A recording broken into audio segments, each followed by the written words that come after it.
नमस्कार विद्यार्थी मित्रांनो, सीसॉच्या या चॅनलमध्ये तुमचं स्वागत आहे. आपण एस-टी-आय प्रिलिम्स 2011 ओके या प्रश्नपत्रिकेमधले इतिहासाचे प्रश्न आपण डिस्कस करत आहोत. तर आता आपण प्रश्नाकडे वळूयात. प्रश्न आहे, लक्षात घ्या, इसवी सन 1946 मध्ये भारतीय घटना समितीचे अध्यक्ष म्हणून कोणाची निवड झाली होती? प्रश्न अत्यंत सोपा आहे. ओके, डॉक्टर राजेंद्र प्रसाद हे त्याचं उत्तर आहे, लक्षात घ्या.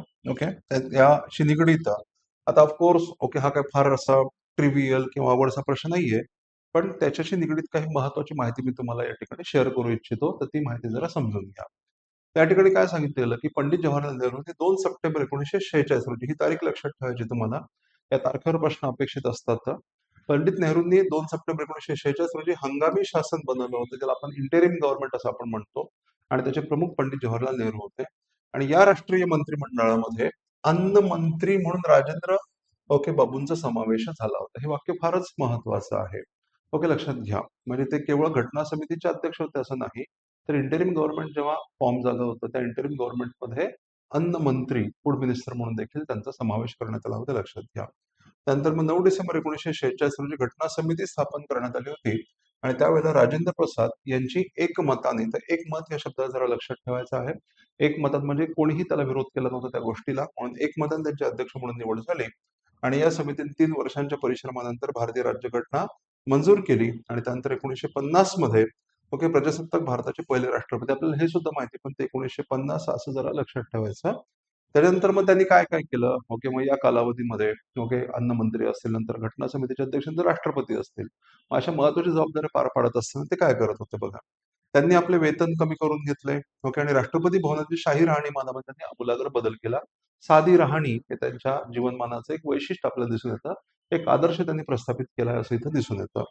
त्यांनी तेथील विशाल उद्यान जनतेसाठी खुले केले. पूर्वीप्रमाणे ते साधेपणाने राहत, आणि 1962 मध्ये ते निवृत्त होईपर्यंत त्या ठिकाणी होते, असा संदर्भ मराठी विश्वकोश या संदर्भामध्ये दिलेला आहे. हा एक स्टँडर्ड रेफरन्स आहे, लक्षात घ्या, म्हणून ही माहिती तुम्हाला देतोय. याच्यात एखादं वाक्य जर भविष्यातल्या एक्झाम मध्ये विचारलं गेलं तर तुम्हाला माहिती राहू द्या. चालेल, पुढचा प्रश्न आता बघा. घटना समितीची पहिली बैठक 9 डिसेंबर 1946 रोजी सुरू झाली. आता हे घटना समितीची एक थोडीशी माहिती दिलेली आहे, हे देखील तुम्ही जरा लक्षात ठेवायची आहे. याच्यावर एक्स्ट्रा प्रश्न विचारला जाऊ शकतो असं मला वाटतं. याचा संदर्भ सुद्धा मराठी विश्वकोशच आहे, लक्षात घ्या. तर घटना समितीची पहिली बैठक 9 डिसेंबर 1946 रोजी झाली. त्याला मुस्लिम लीगचे प्रतिनिधी गैरहजर होते. हे वाक्य तुम्हाला प्रिलिम्स मध्ये जसंच्या तसं विचारलं जाऊ शकतं. ऑब्जेक्टिव्ह एक्झाम मध्ये, कंबाईनच्या मेन्स मध्ये सुद्धा तुम्हाला हे विचारलं जाऊ शकतं. मुस्लिम लीगचे प्रतिनिधी घटना समितीच्या पहिल्या बैठकीला गैरहजर होते. पहिल्या अधिवेशनामध्ये उद्दिष्टांसंबंधी, ज्याला आपण ऑब्जेक्टिव्ह रिझोल्युशन्स आपण ज्याला म्हणतो, उद्दिष्टांसंबंधीचा ठराव हा स्वीकृत झाला. त्यामध्ये एक संघराज्य स्थापन करून शेषाधिकार प्रांतांकडे राहणार होते. हे वाक्य महत्वाचं आहे. एक संघराज्य स्थापन केलं जातं, शेषाधिकार याला आपण उर्वरित राईट्स आपण ज्याला म्हणतो, शेष अधिकार आपण ज्याला म्हणतो, रेसिड्युअरी पॉवर्स आपण ज्याला म्हणतो, ते प्रांतांकडे राहणार होते. हे लक्षात ठेवा बरं का. नंतर बदल झालाय, घटना समितीनंतर बदल केला त्याच्यामध्ये. मुस्लिम लीगच्या मागण्या लक्षात घेऊन हा ठराव बनवण्यात आला होता. त्यामध्ये संविधानाबद्दल तपशीलवार विचार मांडला नव्हता. हे लक्षात ठेवायचं. संविधानाबद्दल तपशीलवार विचार मांडलेला नव्हता. हीच वाक्य एक्झाममध्ये मांडलेलं. ऑब्जेक्टिव्ह रिझोल्युशन मध्ये संविधानाबद्दल तपशीलवार विचार किंवा संविधानाची तात्विक मांडणी करण्यात आली, ते असं जर असेल तर इथे हे वाक्य लक्षात ठेवायचं. तपशीलवार विचार मांडण्यात आलेला नव्हता. विकेंद्रीकरणाचा उल्लेख आणि सामाजिक क्रांतीचा आशय याबद्दल मात्र निश्चितपणे उल्लेख होता. ऑब्जेक्टिव्ह रिझोल्युशनचे पॉईंट लक्षात ठेवा. मला असं वाटतं याच्यावर निश्चितपणे एक प्रश्न तयार होऊ शकतो. पुढे ब्रिटिश पंतप्रधान ॲटली यांनी स्पष्ट केले की हिंदुस्थानातील बहुसंख्य लोकप्रतिनिधींच्या अनुपस्थितीमध्ये घटना समितीने तयार केलेले संविधान देशातील नाखुश भागावर लादले जाणार नाही. एक प्रकारे मुस्लिम लीगच्या प्रतिनिधींना अनुपस्थित राहण्याचे प्रोत्साहन होते, आणि भविष्यामध्ये अनेक तुकड्यांमध्ये देशाची विभागणी होण्याची शक्यता यामध्ये सुचवण्यात आली होती.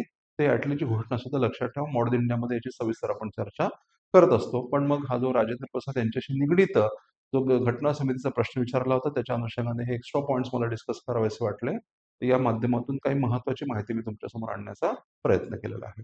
थँक्यू.